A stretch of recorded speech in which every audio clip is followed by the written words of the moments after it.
Welcome to another edition of Your Impact Attack. That's right, it's Your Impact Attack. This is a team effort. We are here. The VBC is back in the saddle again. No, I'm not talking about Las Vegas WrestleMania. I'm talking about the Impact Attack. And the VBC is, of course, myself, the V in the VBC, Jamie Williams. The V stands for vet. Thank you very much. Hello. With me, as always, my tag team partner, Brandon, who I tagged through the magic of the internet for the hot tag and the house clean. What's up, B? Not much, man. Happy Monday. Hope all's well with you. Hope everybody in the chat is chilling. Whoop, whoop. It's like we got a 4-horse people. Yeah, pal. Whoa, four horse people. Well, let's get right to it. That's the C in the VBC, the chat. Who do we got with us right now? Riding horses. See, we got Lab Rat. We got Javi Uchi. Ha! We got Liz. We got Dan. We got Whoop Whoop. It's all good in the house, pal. All right. Yeah, and we're gonna have some more too, I'm sure. Coming fresh off the Raw watch along, even though Raw was earlier today. Dusseldorf, Germany. A lot of rowdy folks there, I suppose. I only caught a little bit of it. Didn't get a chance to see the whole thing, but what'd you think? Any exciting developments in the first part of the show? Nah, not really. No, huh? Oh, damn. Well, I was hoping yes, but apparently no. Damn. All right. Well, One thing I did notice that was interesting was that CM Punk got a very lukewarm reaction from the crowd during his entrance. And he had actually had to really work for a reaction, which is not kind of the norm for him. oh, really? You think so? Because I watched that part earlier. That was one of the parts I saw earlier, and I didn't. I mean, the people seemed like they were pretty up for it. I mean, they were chanting his name and everything. Uh, you know, like before he came out, they were chanting it because they told him that he was coming up, I guess. So before the music hit, they were chanting CM Punk, and he came out, and people seemed very happy. So I don't know about lukewarm, but I mean, sometimes German people are reserved. So for that for them is like blowing the complete roof off the building. Mm. I guess DJ Jazzy Def might have got him involved for the post production. No, I watched it live. I didn't either. I mean I did. It was on live when I watched it, so they I wouldn't have know. had a chance to. Oh, I did not know. I caught the later version. Yeah, yeah, later version. So maybe they tuned it down later. That's messed up. They're trying to sabotage the world champion. Anyway, there was some controversy, but or maybe it's just all about audio setups. Either way, point is, CM Punk was in Germany, and he was gonna go face to face with Finn Balor, but that's for next week in Ireland. Long story short, we got some other news though. Now Brandon, you has some info about the upcoming TNA. This is a TNA show after all. Not enough, tits and ass, but maybe some total nonstop action. And they've got a big debut later this week on AMC. And apparently they are maybe a tiny bit not sold out at this for this momentous occasion. Yeah, so this is the latest update from WrestleTix as of about 3-4 hours ago. For Thursday Night Impact, their current setup is for 3,070. Currently distributed is 2,208 with 862 available. Days until show 3, but again, that can always quickly change because again, they usually lower promotions usually lower price and walk up deals. Oh, okay. So about 800 tickets you could sell. Yeah, I could see them like quick promotion that you can move a 62 in a few days if you do it right. Again, that's if you do it right. Yeah. Well, I haven't really seen anything, moving towards the show. I haven't really seen anything too exciting. Nothing that would get me to buy a ticket, that's for sure. And here's something. If I remember correctly, wasn't AJ Styles officially confirmed to be during the on the TNA AMC debut, and they're not promoting that? Like, what's going on there? Yeah, If I was going to ask if you remember anything on last week's episode that we're going to talk about that was like promoting AJ Styles' appearance there. yep. Because it So was sorry. possible that I had skipped over it accidentally as I was going through the show, but I didn't remember seeing anything. Yeah, I did not catch anything either. So here's for Genesis as of 14 hours ago. Same venue, same setup. Tickets distributed 2616 out of a setup of 3070 with 454 available. So I'm a little bit off on there on my estimate there. I apologize. Hmm.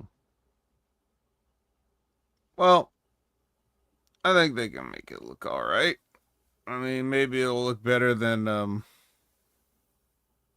the last time they did a major show and they had hard cam empty seats. Hopefully, at least they can get everybody on, one side of the building. Maybe the ticket they bought, maybe they get a different seat, just to move. RBV says, I'll be here for live watch along on the AMC debut. Tickets are down because the millions are excited to watch at home. That must be it. They're going to set all kinds of records coming up on Thursday. Be sure to check it out. We're going to have a live watch along here. Media Group YouTube. Be there. I won't. Now, moving on to other TNA news. Let's move on to some TNA news because we got a big update, according to the folks at Wrestle Inc. who write headlines. The big update on TNA wrestling contract status of ex-WWE Tag Team Champ Cedric Alexander. You see the little tricks they put in there, like trying to make you care about Cedric Alexander by saying he's ex-WWE Tag Team Champ. Like, hey, this guy ain't nobody. He won a belt. You know. So, according to Fightful Select, TNA recently managed to re-sign one of their biggest assets, former WWE Raw Tag Team Champion and Cruiserweight Champion Cedric Alexander. I did not know he was one of their biggest assets because he has kind of just more recently showed up in the past year. Not even the past whole year. It was like a few months in 2025, right? When Cedric Alexander showed up. I forget the exact debut date, but yeah, he couldn't have. Alexander was originally on a short-term deal that expired around Bound for Glory back in October. See, around. We don't know when. And continued to irregularly appear on TNA programming throughout the end of 2025 without a signed deal. And TNA reportedly decided to re-sign him recently, though reports on exactly when remain unavailable. Neither TNA nor Alexander have disclosed the length of his new deal. So they know he re-signed. They don't know when. Don't know for how long. Certainly don't know for how much. I just find it hilarious. Don't you find it hilarious? Well, the long and how much part, I can understand like that being a little bit on the secretive side, but like the timing of when the contract expired and when they were on a like handshake deal up until when the signing happened and the timing of the signing. Come on. Yeah, they can't give you one solid piece of information here. Nobody can. So I don't know. Like, I wonder what the source is that's gonna say. Like, I don't know. I think it's probably somebody that it's just probably another wrestler at TNA that just doesn't pay attention to stuff. Like, I don't know. I think the contract expired sometime in October. I don't remember. All right, thanks, Jake. Something. Oh wait, now he's no longer a good source of TNA information. Well, in any case, um, we'll be talking more about Cedric the Alexander soon. So stay tuned in this episode. Any thoughts on Cedric Alexander? As a big asset, huge asset for TNA going into their new era of TV programming. He's a good talent. He's a good and good guy to have on the roster, and someone they want to have that it's available, but don't overhype him. Oh, I don't know. That's them saying it. I don't know if anybody else is overhyping him. I think it's just this article. But, like you said, he's a good guy to have around. He works hard. The fact that I don't care about him or any of his matches is of no consequence. They should do what's best for business. And they should probably keep everything mysterious, People like a good mystery. Hey, here's a mystery.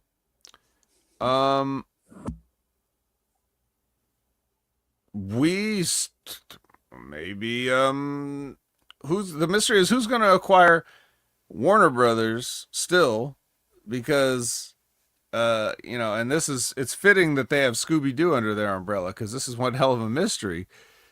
So Ruh-roh.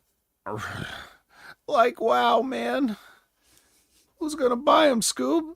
Apparently Paramount has switched tactics since they were rejected in their bid offer. They're like, all right, fine, lawsuit. We're suing. We're suing you. How about that? What do you think? You think you want to do this the hard way? Let's do it the hard way. So, the Wrap reports that Paramount filed a lawsuit in Delaware.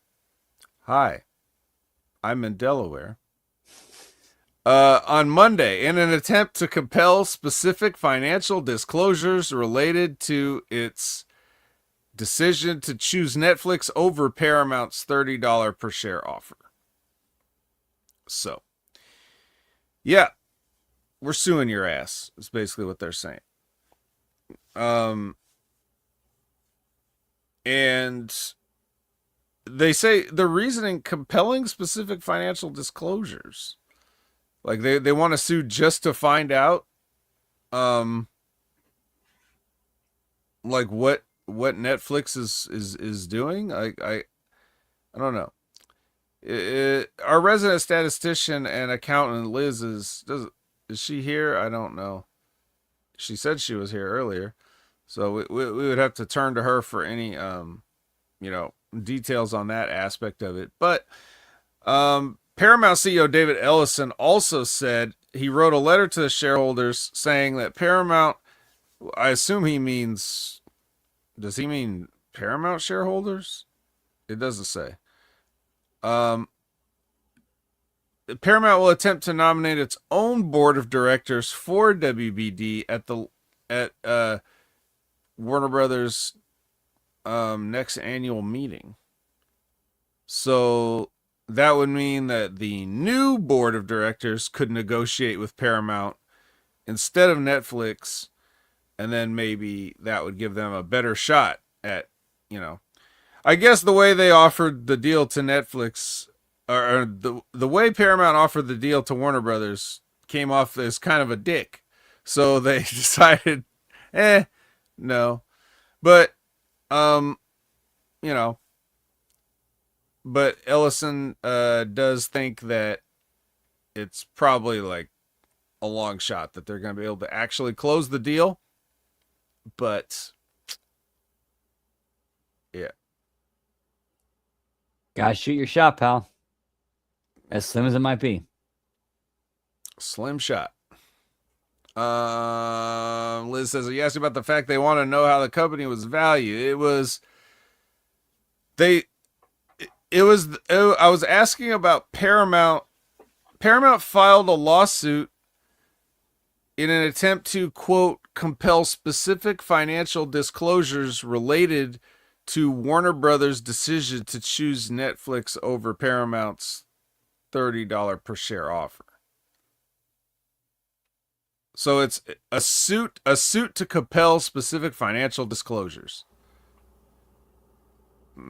I'm not sure what that would help specifically. So I that's why I thought I would ask. They want to know his value. Yeah. Obviously that, but can you, like, the suit though? Like that could be what they want, but like how would you sue for that? I don't understand things. I'm not a lawyer. The only way they can see the valuation paperwork is to sue. Okay. So it's just like a frivolous lawsuit that they could just so they could see some stuff. This seems even more shady. Yeah, essentially, you're suing somebody because you want to be legally force them to see that information. Right. Which is, yeah, that's shady as fuck. And it shows how far they're willing to go. They'll spend the money on that. I don't know, man. Just whatever. It doesn't matter. Everybody's fucked. Everything sucks.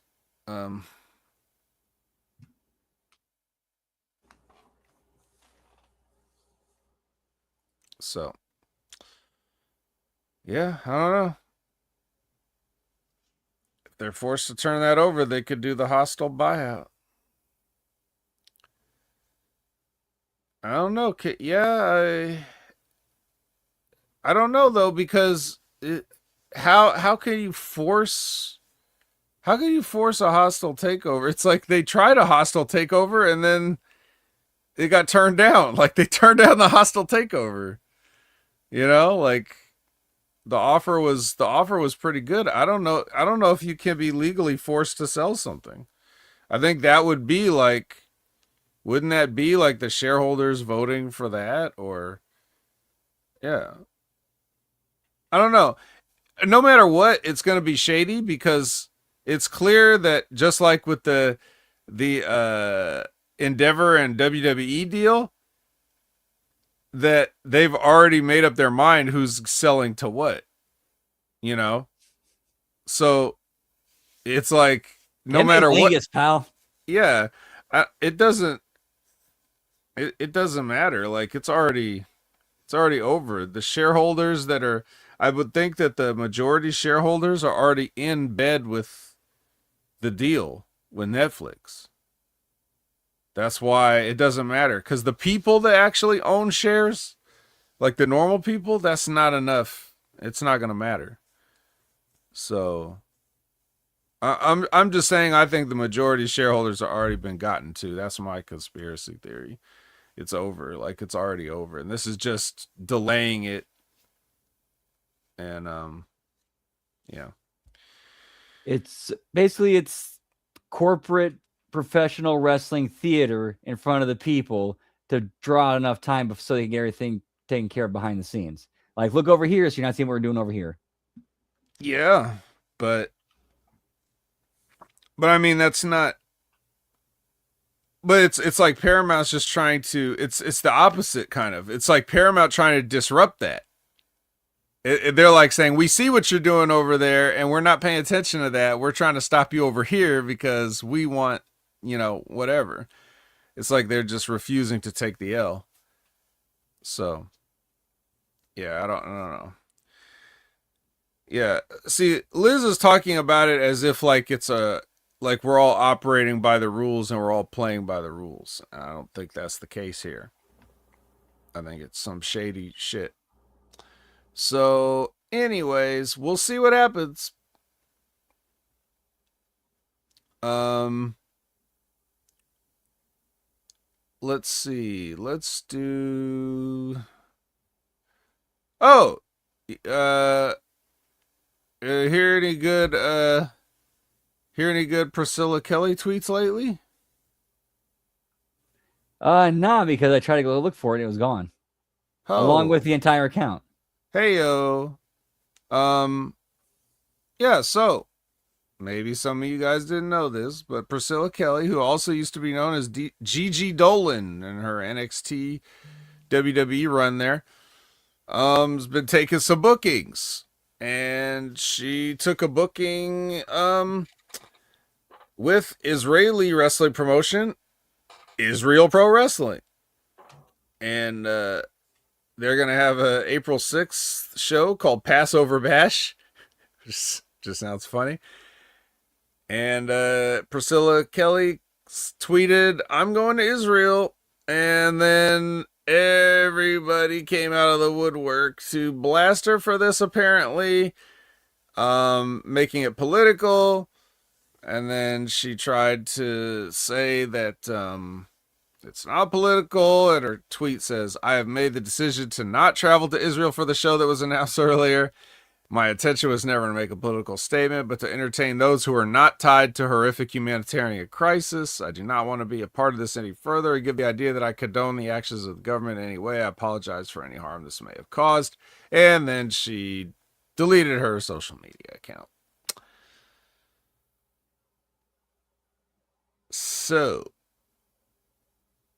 well, this is quite a can of worms. But what else are we going to talk about? Impact? um, I'll I'll ask you, Brandon. What do you make of this situation? I'll just ask you that first. It's a wrestler promoting an event they're wrestling in. It just happens to be in a place where horrific things are going on. Is the promotion that she was working with involved in any of this? I personally don't know. I'd highly doubt it, but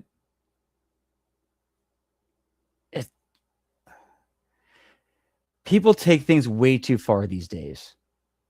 Way too far. And instead of taking it for what it is, they have to attach something to it. Instead of just, like in this specific example, letting a wrestler promote an event they're on. They have to attach something to it because that's what their whole identity is. And it just gets ugly. I'm sorry. That's just, from my perspective, that's what I see that it is. Yeah, definitely, definitely agree with the idea of people taking things too far. And then there's also some people don't take things far enough, or some people think things are too far, and it's actually not that far. Like, you know, the people that are responding to her on social media, right?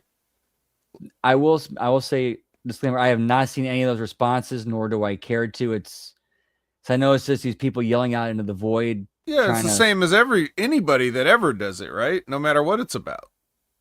It doesn't even have to be anything political or whatever. People will just get on social media and they'll comment on things they don't care about just so that they get the interactions, whatever, for their accounts that they want.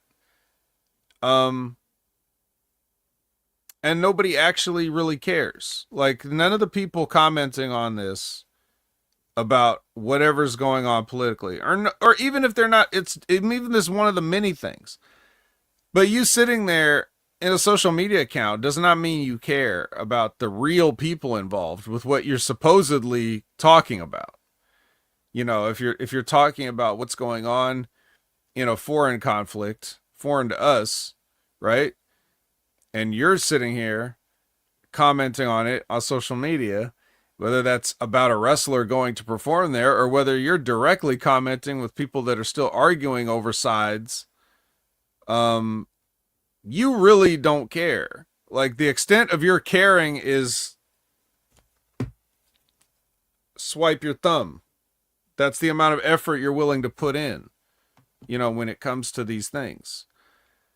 And I wish more people would take that into account when they decide how bent out of shape they're going to get over receiving these messages.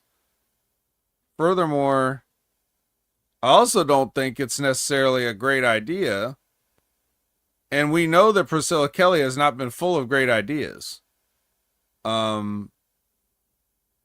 But I also think it's weird to just tweet, I'm going to Israel, knowing everything that's going on and how this could be perceived with you as a public figure, to just say that rather than wait.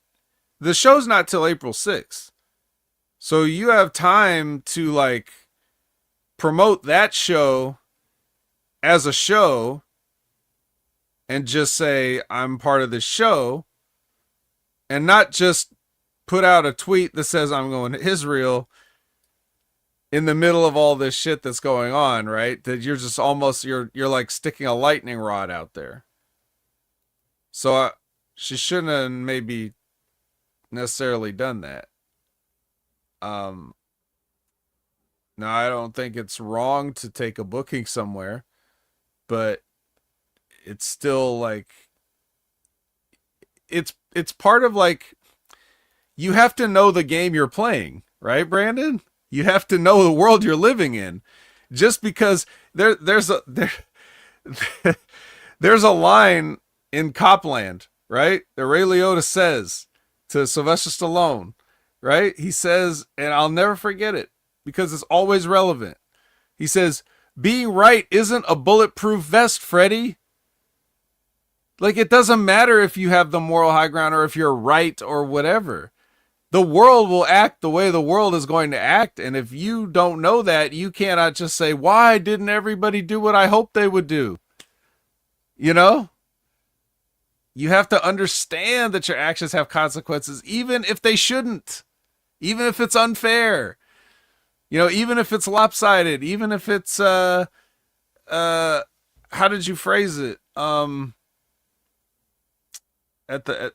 reference to the people, I forget exactly what you said now, but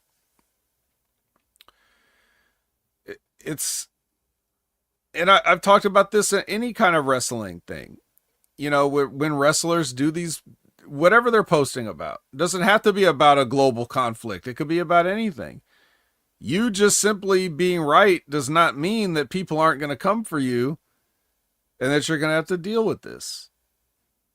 So it's also kind of like shutting down your social media is not necessarily the answer either. Because now you look like you're wishy-washy. You sold for them. Yeah. All you have to do is just put the phone down for a couple days. Because they're going to stop caring. Because again, their level of involvement is, that's it. They only cared to get over. They don't care about you. They don't care about Israel. They don't care about anything. They only care to get over. So, mission accomplished. Every one of those people now can feel like, all I did was type a couple things and Gigi Dolan shut her account down. To give those kind of people that satisfaction? Well, no, that's not what I want to do. But not everybody's me.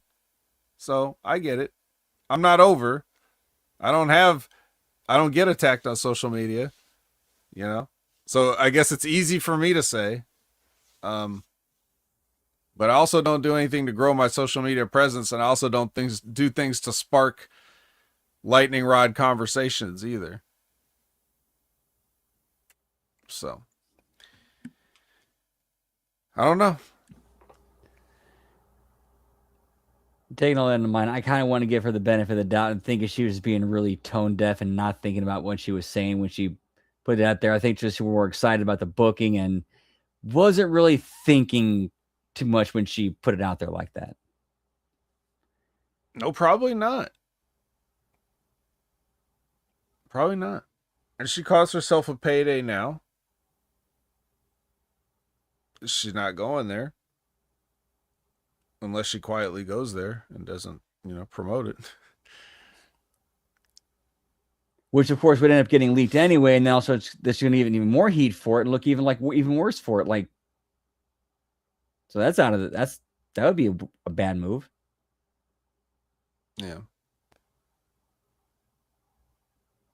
Well.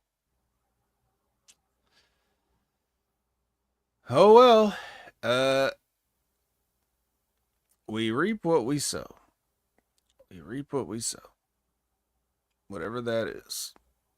But we can end the news portion on a happier note, because you may have seen that the Beast Mortos has finished law school and is now a lawyer. He passed the bar exam and now he is officially graduated and he is a lawyer. And he tweeted,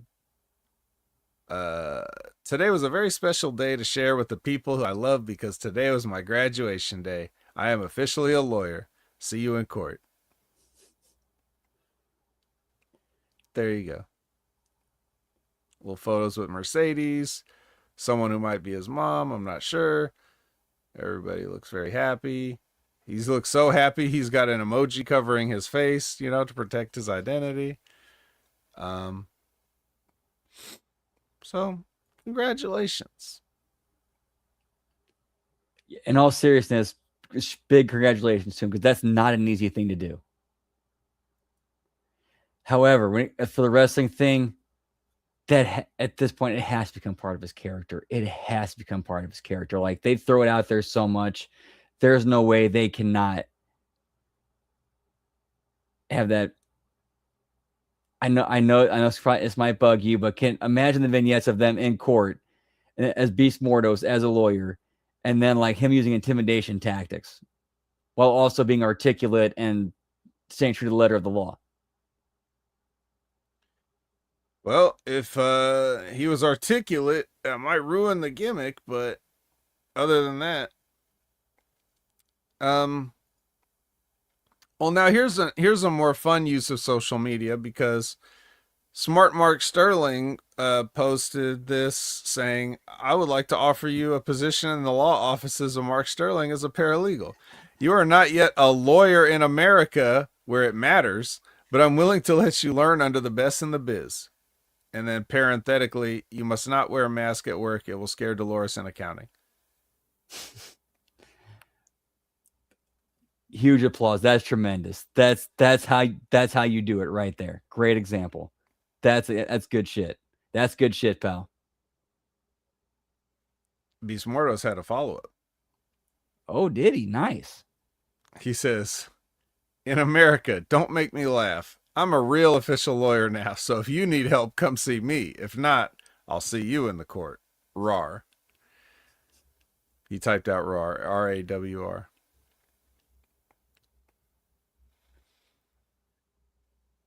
See, now that's just some good old-fashioned fun. That's how you use social media right there. I'm entertained. That's good stuff. Yeah. And you don't say like I'm a lawyer now and I'm gonna have some things to say about ICE in America or any of that stuff. You just you stay away from the political topics and just have fun. Just have fun.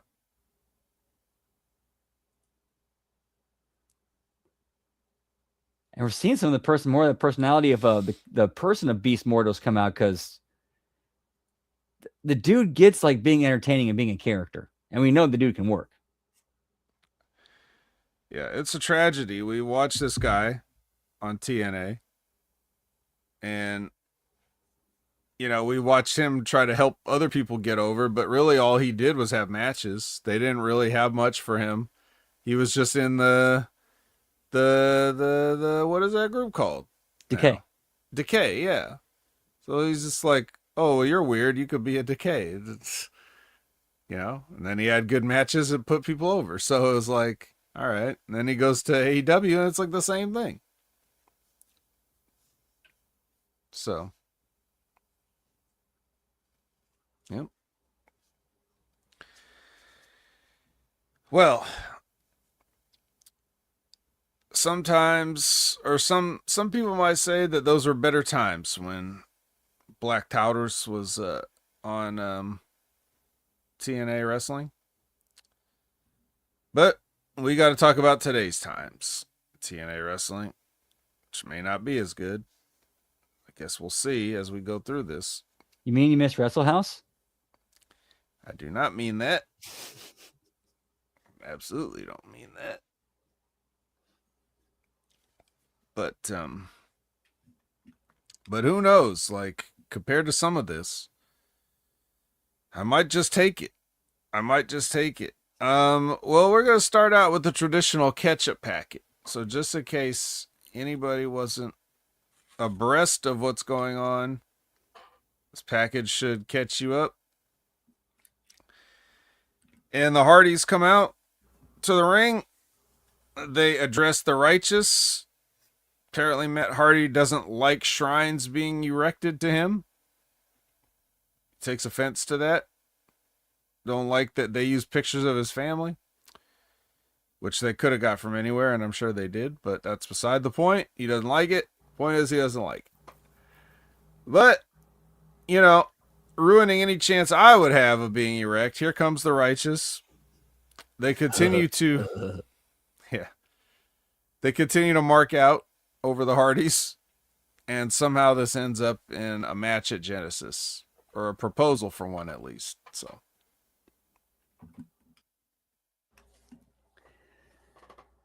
It was what it was, man. I thought they had the one line I did pop for was we're all here because we're all of us are not here, or something like that. that's right, man. You gotta think about it. Some of the fact of the reason we're all in the wrestling business because the reason we're all here in the business because we're all not here. Mm-hmm. There you go. It's brilliant. It's too brilliant for wrestling. They should, if only they had their own TV show. They could just do all this. I'm fishing for something. I'm trying to fish for something. Yeah, I know. I'm sorry. I can't express to you how much I really just don't like these guys.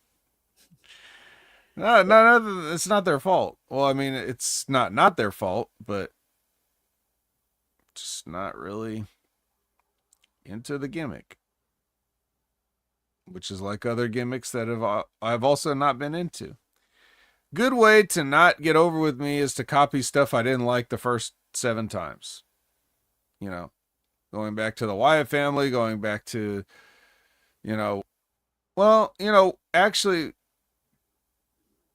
some of these things could even have roots in stuff like Sean O'Hare, or maybe even like Waylon Mercy, but I wasn't sick of those things yet back then. And they never really fully got off the ground, so I don't know. But ooh, you remember when Sean O'Hare had Brian Kendrick streaking through a match? Nope. I forgot that. But Midian would have been proud. Because he did it without a body stocking or without the fanny pack or the little thing. Yeah. Good old naked Midian. Another high point in the business. Larry says, if I'm not careful, these guys are going to show up and I haven't watched tapes. Oh, no, not tapes. I can actually do that. I have a VCR. That's bad. Anyway, Burt Macklin's with Gia and no music underneath. And Eric Young says he better complete his mission or we will. I don't know what he means by we. Did I miss something? He's been talking about this cleanse coming for a while now, but it's been is just him saying we're coming, and that's it. Like no real forward motion. Yes, I'm coming with no forward motion. It's fantastic. Everybody is coming. I'm not. Oh boy.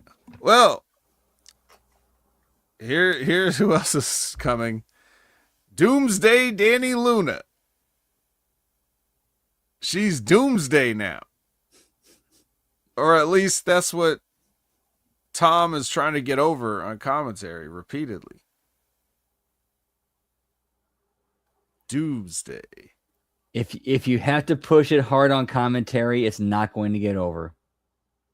That right there is a kiss of death. Well, Danny Luna is going to face Harley Hudson. You remember Harley Hudson is one half of the Harley Hudson and Mila Grace tag team. Young ladies from the UK that seem to have a lot of promise. And TNA fumbled them right out of the gate and never really did anything with them, including now. Because Doomsday Danny Luna goes over. And then Mila Grace comes to check on her friend. And this was actually comical, the way this played out. Like, I actually thought, unintentionally, by the way, and not the good kind of comedy that you want. But it does end up looking funny, especially if I recap it. Because, so after she beats Harley, Mila Grace comes in the ring to check on her partner / friend. Like, oh my God, are you okay? And Danny Luna starts beating her ass, right? Hits her with a lunar landing. Then Lei Ying Lee runs out. The Knockouts champion comes in. Danny Luna powders out. Okay? So Lee made the save. Except, so she goes to check on the two girls, and then Danny Luna hits her from behind. And then Zaya Brookside comes in. She puts Zaya Lee to sleep. And then Zaya Brookside comes in. And then she's like, get off her, and starts fighting her. And she just no-sells it and picks her up and gives her the finish, the lunar landing finish. So she really is Doomsday. She came in and laid out these 4 women all by herself. Now remember, as half of a tag team, she could barely win. But by herself now that she's Doomsday, she can beat everybody up. So all you really need is a better nickname. That's all they're telling you. You just need a better nickname, and then you could beat up half the fucking roster. It's great. Including the champs. You know? So that was that.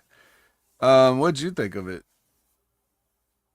Yeah, it seemed more just sacrificing talent you really shouldn't be sacrificing. Like you could have done this with, you're trying to get Danny Luna over as like a beast. You could have done this with this spot with locals instead of talent you're trying to build and establish. Yeah. Well, they got the farthest locals they possibly could. They got the ones from like Ireland and the UK. They shipped in some locals. Yeah, I don't know. I mean, I'll go with it, but it's just kind of like, I don't know. It's always hard to buy like a character switch being that drastic. You know, when you've seen somebody a certain way, and then you try to like, oh yeah, they were actually a badass this whole time. It's a little harder to buy. You know, you would think you'd always be a badass if you were ever a badass. So I don't know. Doomsday. I agree. That is something that you would need to put some time and effort into building into making it believable for the crowd to buy into. Yeah. Like you can't just snap right into it 1 week. It's like, okay, here it is. Like, no, that's we actually need progression and build for this to make sense. And time and effort put into it. Right. Well, yeah, and in addition to this, this particular spot, but then you also think about they brought in Indy Hartwell, right? And then they gave her like a big push. And then she ran smack into Doomsday Danny Luna, and that just ended. Like it's over now. We don't lucky to see Indy Hartwell at all. Like they cooled that the hell off. Yeah, like it as soon as like the whole thing went down, like we're supposed to be, what was it? Ash defending the title against Masha, but then what went down with Masha, what went down, and then Ash getting, whatever medical or physical issue it was that right around the same time, because it seemed like there was building towards one of those two versus Indy at Bound for Glory, and that winner getting it, and they just pivoted right to Kalani Jordan and Indy, who's that? Mm-hmm. Yeah. Well, nice try. This is sort of a TNA pattern, They'll try to get somebody hot and then they will completely cool it off through ineptitude. Yeah, I can't even say that. I can't even say that they have buyer's remorse, Lab Rat, and I can't even say the Knockouts division is cursed, Todd. It's just TNA management. Go back and look at anything that they did. Look at all the people that they've completely marginalized. You had Joe Henry, you had Moose. What are those guys doing right now? I mean, obviously, Joe Henry's gone, even though he's coming back. But he's not even there. But before he went, what were they doing with him? Nobody is getting over. Like, nobody. Yeah, like with Joe Hendry towards the end there, like they kind of knew he was going to NXT, so they just stopped using him. Which is like, why? Yeah. And then you got this whole, like, even somebody like the Rascals. Well, they're not on this show, but Myron Reed, they do the same thing where Myron Reed wins number one contenders matches or things like that, right? He's not even in the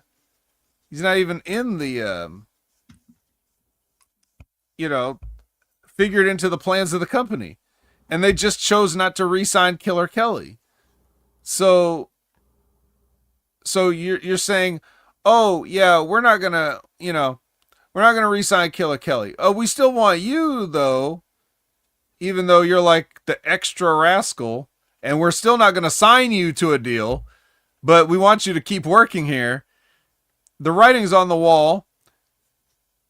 But meanwhile, you're mortgaging the other rascals for this guy. Not saying Myron Reed's not worth it. I'm just saying it's weird the way they're doing that. Yeah, I again, when I say this, I'm not knocking Myron Reed. I like him. He's a talented guy. He's a good fit for the roster. He absolutely deserves to be there. Not about Myron Reed at all. But the whole thing about with the spot. Yeah. However, when it comes to Killer Kelly, like, hey, hang on. Why you kind of need you need people for your Knockouts division, and Killer Kelly is somebody you can count on and she can work, and you're letting her go. That doesn't make any sense, especially with her husband being on the roster. That's the part that doesn't make any sense. It did not make sense. This is Chewbacca. This is Myron Reed. Yeah, just How could Chewbacca live on Endor with 2-foot tall Ewoks? Yeah. I'm just saying it's a little weird. So, Ryan Ziegler has, over the past few weeks, what? I gave him $1. She gave him $1. All right. I gave him $1. Well, of course you're going to come back. Won't we give him $1? He think you got more money. Ryan Ziegler has misinterpreted the super kicks over the past few weeks. He seems to think that what that means is that Mara Sade is into him. She's playing hard to get, whatever. That's a good way. Kicking a man in the chin is the perfect way to say I love you. That's what he thinks. So just to be sure, she gives him one more, and he hits the floor. And as he lands on the floor, he lands next to those shitty, terrible light, tiny light fixtures, the little red and blue spotlights. You could just see them just sitting there on the carpet as he falls down. And I tweeted that with, of course, the hashtag that you all know, turn off the lights. So you can see it at Opinion Haver on X.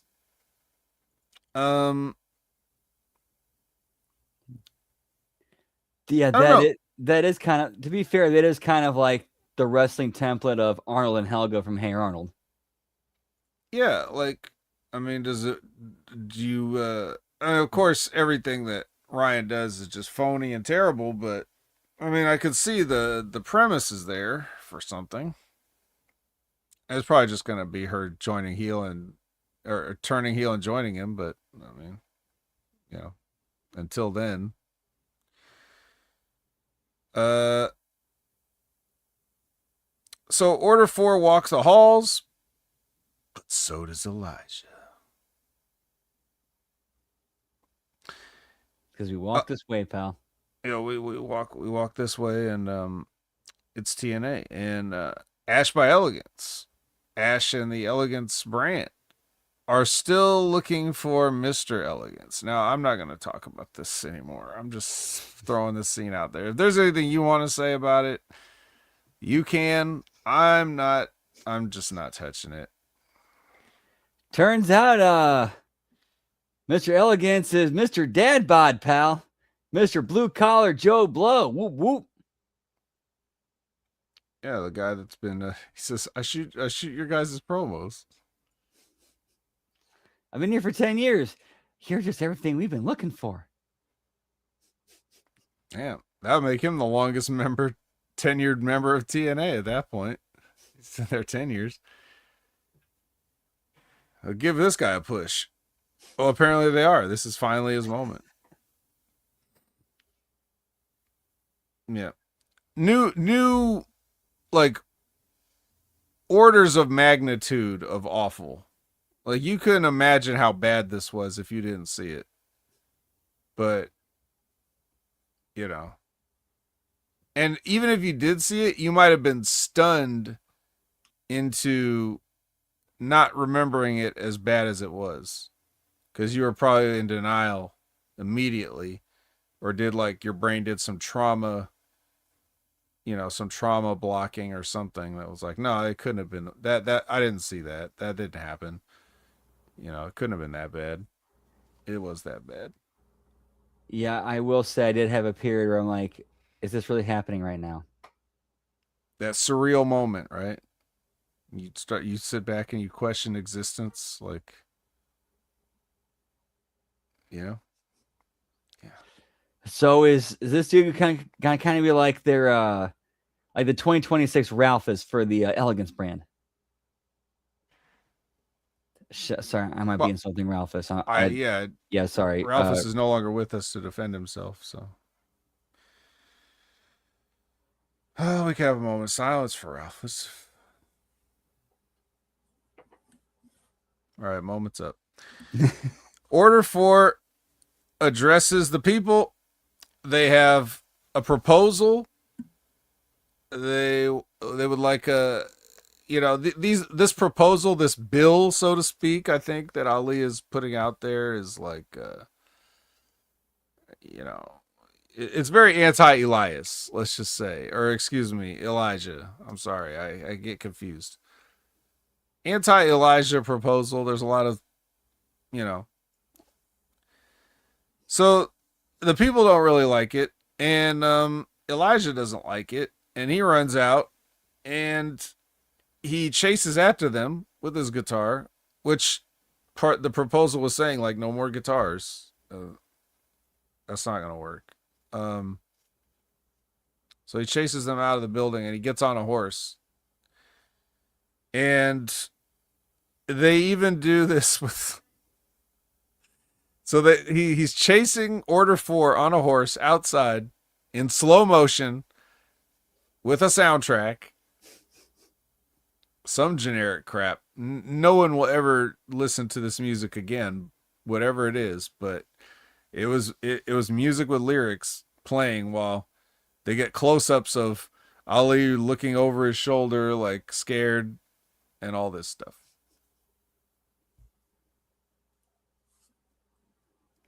Get me some horse work, pal. I don't know if the accredited training facility of OVW offers this, but I'm sure we'll see a horse track being built built on the grounds of the Dan Davis training facility. yeah, it's all asphalt out there, man. I don't know where they'd build it, but um, it is Louisville and it is Derby, so it's not like horses are strangers there. Um. Anyways, Speaking of horse tracks and wrestling, sorry, I don't mean to interrupt. oh no. This has kind of triggered something. Have I ever told you the story about the time when we were at a venue that had a horse track on the grounds, and my dumb ass actually accidentally drove onto it? No. I did not know about this one. Yes, I did do that. I'll never forget this. Like everybody was like everybody in the car was ripping on me, like making jokes, like, "Hey, we're on the racetrack," or "Hey, go ahead and hit, go as fast as you can, guys. Make sure you get past those horses." You didn't get any trouble, I hope. Thank fuck we did not. I was very shocked we did not get any trouble from the venue. Well,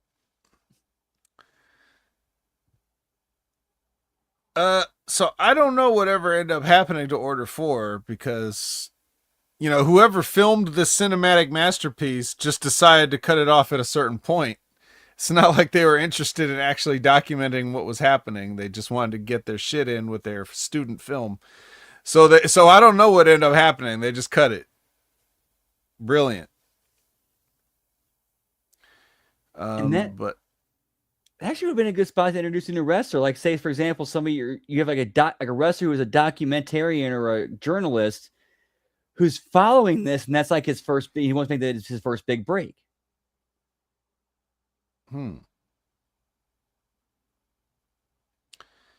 Well, we'll see if they take that idea.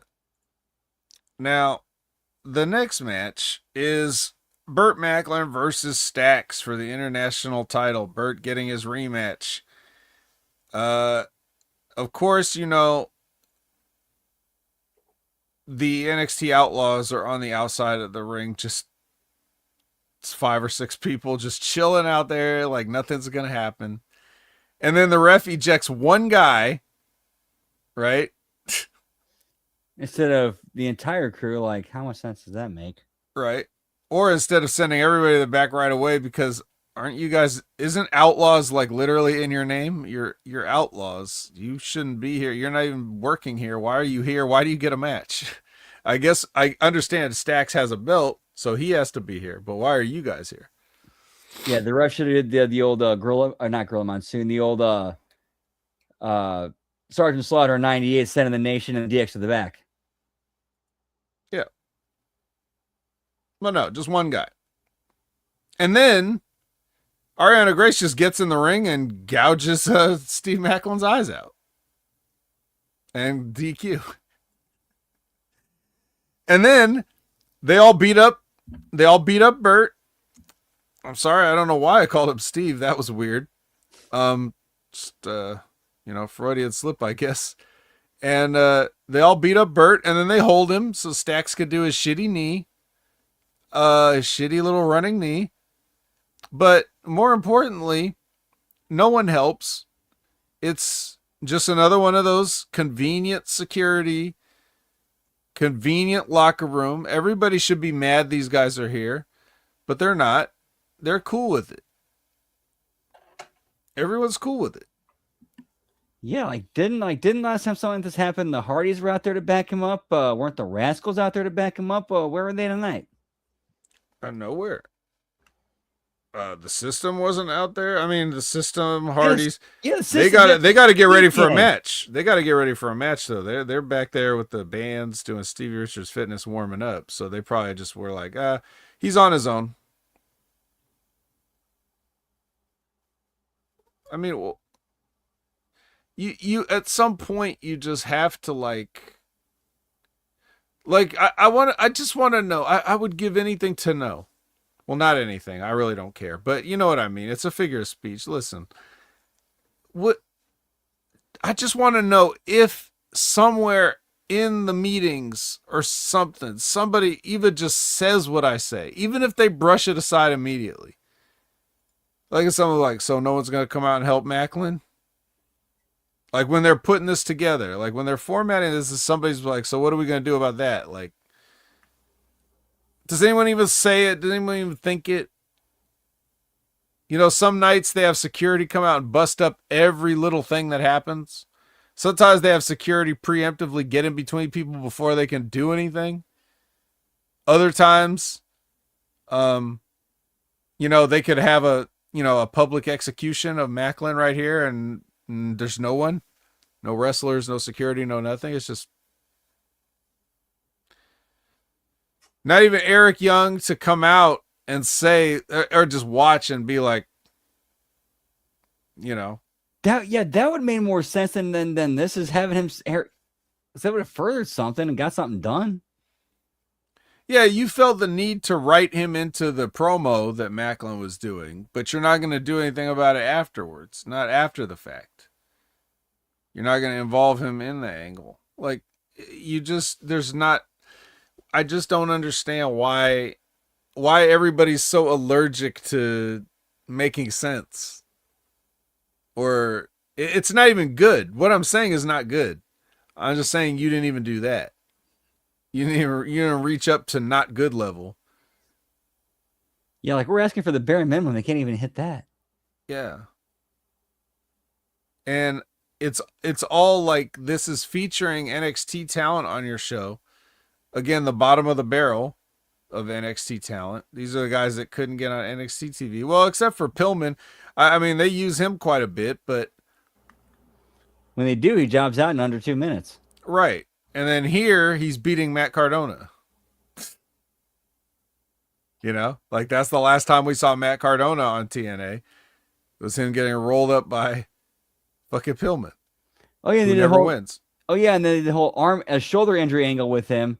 They did the whole injury, Bioflex injury report with him, saying that he's out, but now he's on SmackDown perfectly fine. Okay. Yep. Yeah, he's out all right. Yeah, for sure. Points. Whoop whoop.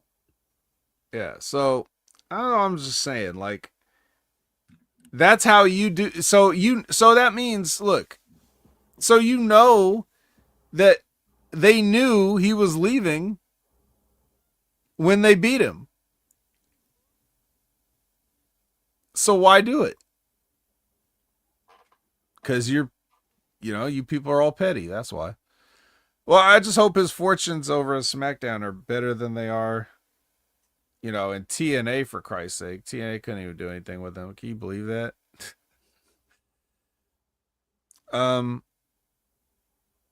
So yeah. But speaking of the gimmick injury report, oh my goodness. Oh my goodness. It's everybody's favorite part of the Impact Attack for sure.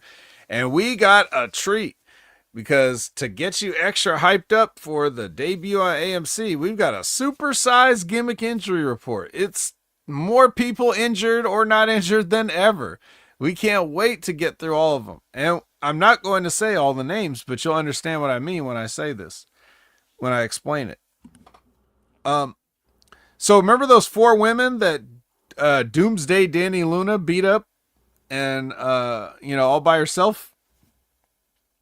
Just a few minutes ago. That was, those the foreign locals, and that'd be a great tag team name. Foreign locals and the Angel Warriors. Okay, they're all unknown injuries, and they're under evaluation right now. So that's 4. Okay. For keeping count at home. We don't know. We don't know what the injury is, but we're reporting that it's unknown. It's kind of like a TNA contract. We're reporting that it exists, but we don't know how long, how much, when. Yeah. The entire main event for tonight. Okay, we got a main event.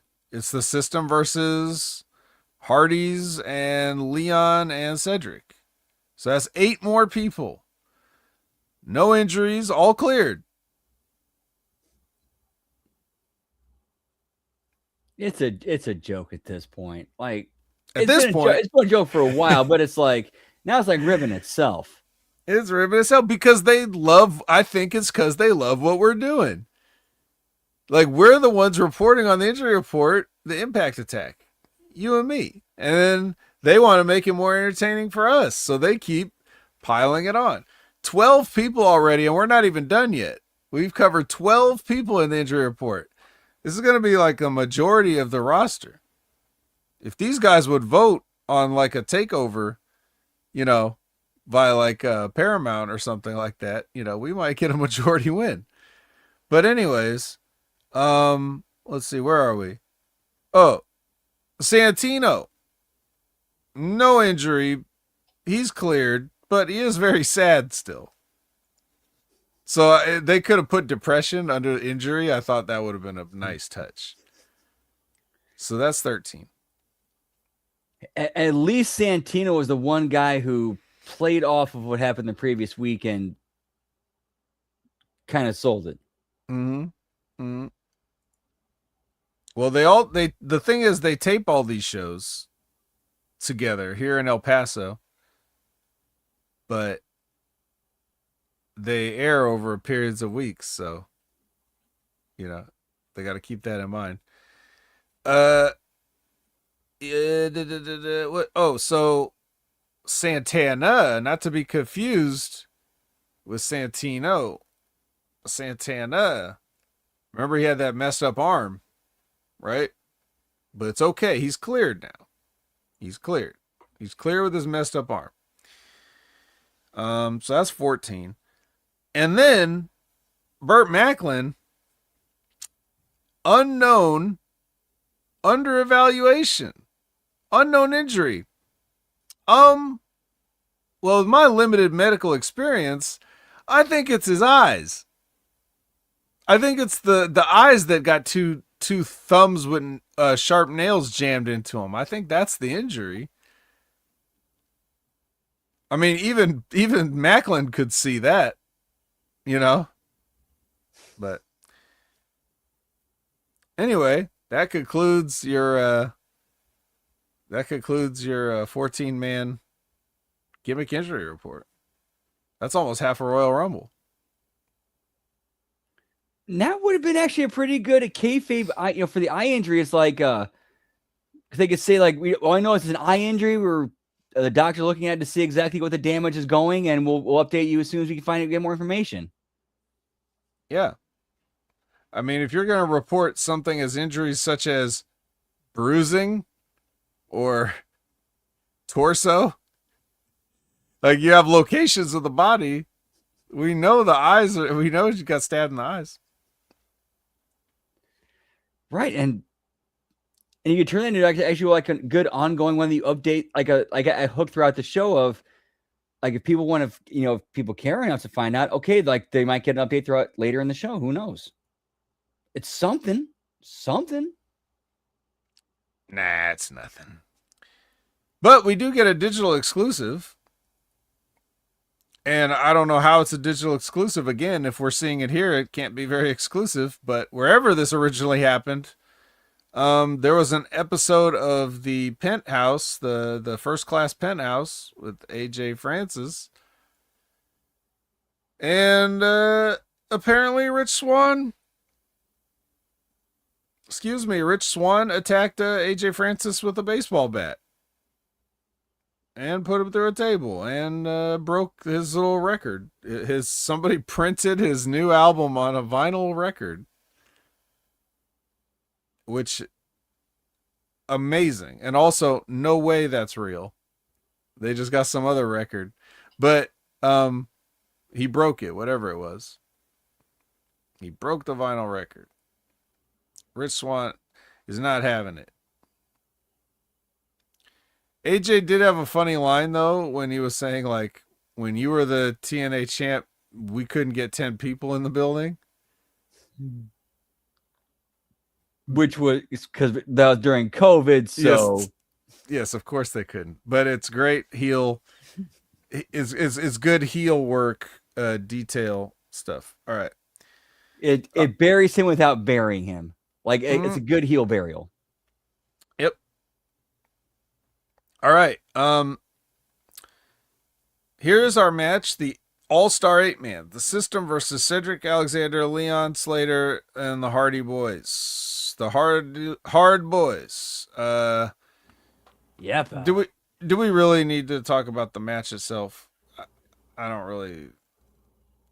don't remember anything worth talking about as far as the actual body of the match. It's really more about the finish for us, I think. But yeah, the match itself is more to like just give some in-ring action and also, give the crowd something to cheer for and pop for. Well, what they gave him was Moose getting rolled up by Cedric Alexander, who, yes, that's right, the recently re-signed, although we don't know when, Cedric Alexander. If I had to put money on when Cedric re-signed, might have been right around the time it was the announcement of that AMC contract or AMC rights deal, but that's just a hunch. Well, you had all these people in the match you could have beat. You could have beat Myers, could have beat Fat Eddie even. Probably could have beat JDC, who's on the way out. Right, and have that lead us more. That could have been good for him going into his match with Eddie Edwards of him having doubt in himself.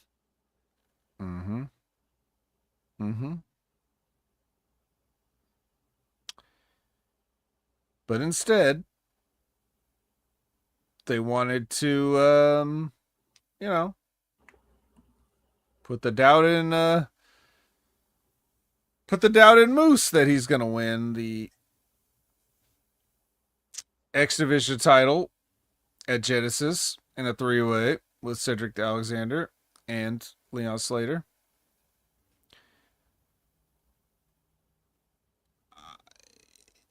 Unless this is leading to some sort of a monster heel turn, system breakup, back to Kingpin Moose, where he just takes the run of the company for the next 5 years, which I severely doubt is the path that they're going down. I have no idea why they're continuously treating him like another guy on the roster to do jobs. I don't either. Like having Moose, that's the only thing that really saved Moose's character right now is having go back to that. Just like you said, Kingpin Moose, don't give a fuck, wreck everybody. Yeah, this whole thing wasn't working. I tried being a fan favorite, and I completely lost my way. Whatever you have to do to explain it.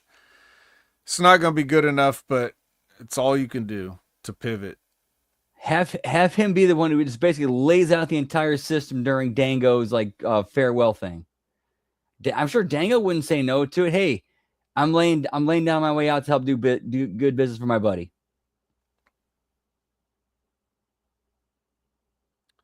Something. But really, what this may be about, I don't know. I'm just thinking. I don't know. You tell me what you think, guys. When I saw this match at Genesis announced, I'm talking about the 3-way for the X Division thing. My first thought was, well, I assume they're just going to get the belt off Leon so WWE could take him. I mean, that's the first thing I thought. Pardon me for thinking that. Now, maybe they don't want Leon that bad right now, like as far as it doesn't have to be immediate. But that's just the first thing that popped in my head, So you could argue over that. You could talk me out of it, No, whatever. But that's just what I saw, knee jerk reaction. the no, I do agree with that as a possibility. Like, I 100% agree with you on that. Like, that's definitely a possibility of what's going on here. I'm not ruling that out at all. However, with this match finish, now I'm like, so are they doing that so that Moose is just going to get the X Division belt back and they're just going to pick back up like nothing ever happened? And this Cedric thing is like a red herring to make you think like, oh, he got a win over Moose, so he's going to beat Moose in the, you know how they do. One of the things we shall see. Or is it the worst of all worlds? Cedric wins this and wins the match and the belt. Please no. Please no. And then he could cut those promos where his voice cracks because he's screaming so loud. We'll see.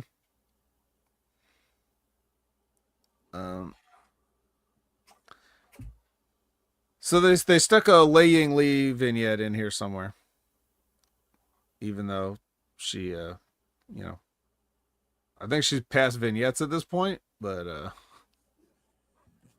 yeah, maybe just maybe don't do a vignette and don't have her just get decimated with 3 other girls by one person. And then we have our actual show main event, the contract signing for the TNA Championship match. Despondent Santino's out here. And so Kazarian and Santana sit down, they each do their promo or whatever, and then Dolph Ziggler comes out with his Call Your Shot trophy, and he calls his shot of calling his shot. He's saying that at the AMC premiere, these guys are going to beat the shit out of each other, and he's going to win when he cashes in on the winner because they have both beaten the shit out of each other. So he's letting them know he's going to do that. And then he's like, go ahead, finish your contract signing. So they sign the contract, and then that's it. No physicality, no table bump, no, just there you go. The new wrinkle of the Ziggled one.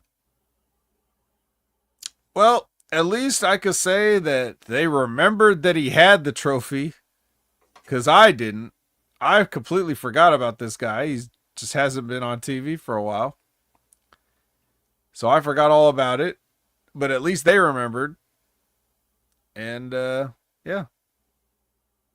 There you go. Dolph Ziggler. Could he do it?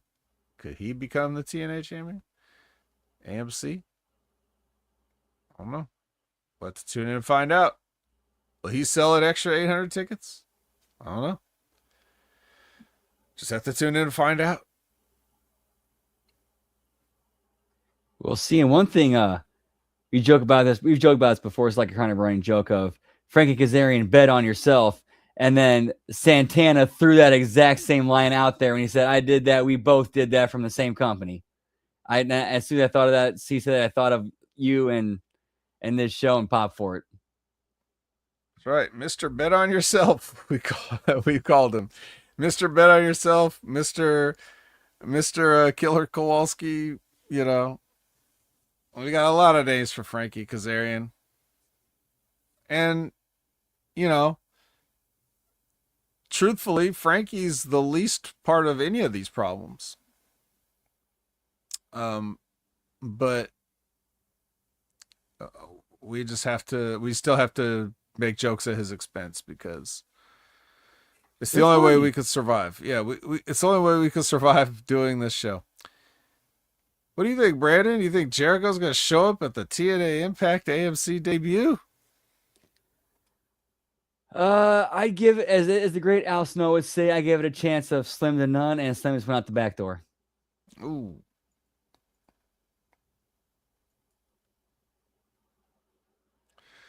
Well, there you have it. I also not quite sure he's going to make it Yeah, when Chris Jericho, like you reach a certain level and you can't go back down. You just can't. I know they're gonna have a supposedly AJ Styles on this thing, but even AJ is like, it's part of like his built-in history of TNA. That is why he would be going back. Jericho has no history of TNA. And it's the same thing like with CM Punk when they tried to get him. Like that was not going to happen either. Um, you just can't go that far now. Yeah. So The only way I can see that happening is Jericho being like, that's competing in TNA and winning a belt there. It's kind of I think on my bucket list. That's the only thing I can make sense for that ever happening. Just for his own personal gratification, but I seriously doubt that happening. yeah, I don't think he cares. I don't think he cares about the TNA belt. But who knows? We don't know. That's why we watch. We watch to find out. We tune in to see what's gonna happen. That's the magic of professional wrestling.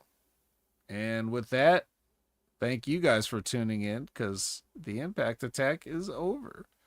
Brandon, where can the people find you with all of the things that you're doing this week? Alrighty, so this week, see, tomorrow we got the late start NXT watch along. And then Wednesday we got the AEW Dynamite watch along and bell count. Thursday we got our first week of the new schedule. We're going to be doing a late start JCW Lunacy watch along, leading right into the a TNA premiere debut on AMC. And then Friday we got the SmackDown watch along and bell count. And then Saturday we got the TNA Genesis watch along and bell count. And then Sunday we got HMG After Dark. Not sure what we're doing that night. Kind of thinking because Back to the Future 3, we did 1 and 2. We didn't really finish the trilogy, so we might finish that. Might throw something else on top of that. Not quite sure yet. We'll see there. But you also catch me on Twitter, or as the kids call it these days, the X, at LG Brandon Whoop. I'm also on Twitch at twitch.tv/LG Brandon Whoop Whoop. And we also got we're going to continue the Raw watch along once this goes off the air in about 10, 15 minutes once this goes off the air. And then we might do some Twitch tonight. Not 100% sure, but we'll see where the night takes us. All right. Flying by the seat of your pants. Yeah, so you can follow me at Opinion Haver everywhere. All your favorite social media platforms. Catch me every Wednesday, 8 a.m. Pacific, 11 a.m. Eastern for the next level wrestling review of Big Ray Hernandez. You could catch me every Sunday at 8 a.m. Pacific, 11 a.m. Eastern for Direcage with Jimmy T and Professor Shabila Veracruz. Great episode this past week. I was pretty busy last week. Don't forget to catch the Wrestle Kingdom review with Jimmy T and Michael Jargo from last Monday. Don't forget the what we did all kind of. There was like a Monday Night Raw and a late night I Like It Raw with myself and Piers Austin and Jimmy T and Big Ray. Like, what was that about? Why were we doing that? And then, of course, the watch along with Brandon and RBV for Raw earlier in the day. The full Raw watch along, uninterrupted, uninterrupted, commercial free Raw watch along. Raw was definitely interrupted. Yeah, thank fuck I had no commercials that night. Yeah. Actually, we need some commercials. Like HMG could use some more money.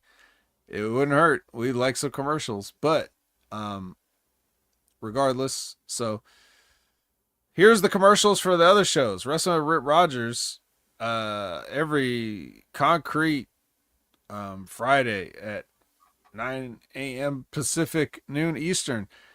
This past week's guest, Eric Watts. And I recommend that everybody go listen to that. I mean, you should always be listening to Wrestling with Rogers, but this was a great great episode. Eric Watts was just telling stories, and you're gonna want to hear him. There, it's not just a shame. It's not just a shameless plug. It's it's coming from a fan. I'm telling you, if you're a wrestling fan, you want to hear Eric Watts tell these stories. And he didn't even scratch the surface, so he could come back on, talk about a bunch more shit. Um, Stevie Richards show. I mean, they always talk about a bunch of shit every week, and it's great, and it's the best. So he and James doing it. Um, and Limpin' Ain't Easy with Timmy Baltimore. Check that out whenever new episodes drop. Uh, it seems like it's been like every other week lately, but he's going to be hosting Wrestling with Rogers this coming Friday. So there you go. That's combining two shows in one. Um, so there you go. That is what is going on. And of course, next week, like Brandon said, we got the big AMC debut watch along thing here. Which I won't be participating in, but hopefully everybody has a great time. Hopefully you guys all have a great time. Thank you for joining us tonight. Stay tuned for the Raw watch along shortly. Conclusion. And for Brandon, I'm the vet, and I don't have a sign off line.